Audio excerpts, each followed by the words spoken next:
we're going to do some questions together. But before we get into it, honey, I'm kind of chuckling because look at our t-shirt. I was a felon when felony wasn't cool. And you have truth is on our side. Yeah. And it's a very powerful weapon. Mm-hmm. So this is part of our merchandise, guys, and we're doing it, we think it's funny and it's cool. And you just go to shop.dineshdsouza.com. Really simple. Shop.dineshdsouza.com. Check out all the stuff. You'll be laughing your head off. And oh, yeah. You're welcome. And it's got, we've got mugs and we have hats. What else do we have? Caps, we have sweatshirts. Sweatshirts, t-shirts. So this is a sweatshirt, but there's also hoodies, which I love. Oh my gosh, I love hoodies. Absolutely. Then one of the instigators of all this, my daughter, Danielle D'Souza Gill, she goes, Dad, we need to we need to make our own stuff. Don't rely on doing it with the left. So this is part of all that. Anyway, let's turn to our questions. We got a really good one about Venezuela. Listen.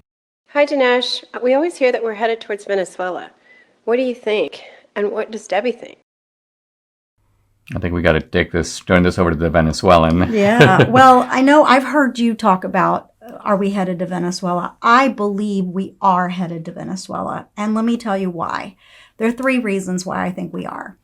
Number one, the polarization between the left and the right is exactly like it was in Venezuela when Hugo Chavez came in and basically took over the country.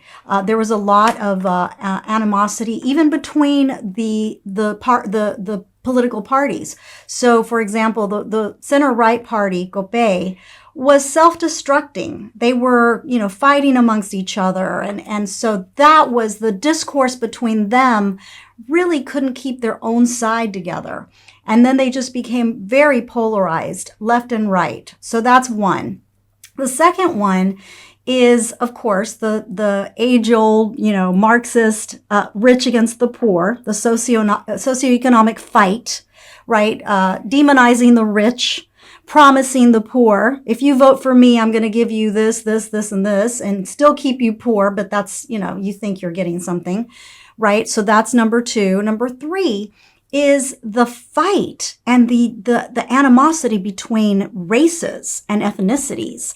And the left always drives it. So Hugo Chavez drove that. He drove that sentiment. So people in Venezuela, it was a very, just great multicultural society when I was growing up. We never really saw each other as far as like, you're black, I'm white, you're this, you're that. We never did that until Hugo Chavez came along and decided that white people were evil.